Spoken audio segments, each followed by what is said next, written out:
Happy Monday, Bethel family. This is Easter week, and what I'd like to do this week is kind of walk you through the events that happened in the life of Jesus each day.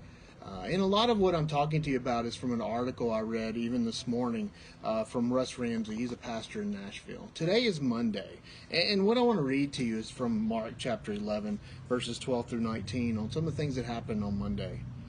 Scripture says, Mark 11, starting in verse 12, "On the following day, when they came from Bethany, he was hungry. And seeing in the distance a fig tree in leaf, he went to see if he could find anything on it. When he came to it, he found nothing but leaves, for it was not the season for figs.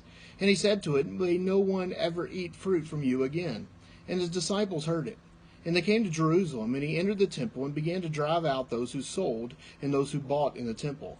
And he overturned the tables of the money changers and the seats of those who sold pigeons.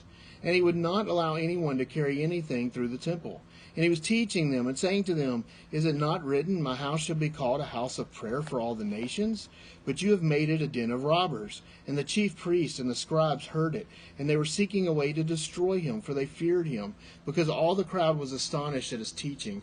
And when evening came, they went out of the city." Now, the day before this happened was a triumphant entry of Jesus into Jerusalem. And the anger against Jesus is being organized here in Jerusalem. And Jesus had arrived as the king, and Jesus had arrived with authority. So on Monday, we see the authority of Jesus. We see the authority over the created world that Jesus has. We see the authority of Jesus having the right to judge the world. And Jesus did all that he did with authority. So as Jesus woke up his disciples on Monday and tells them he wants to go back into Jerusalem to teach, it was risky, but it wasn't surprising to them.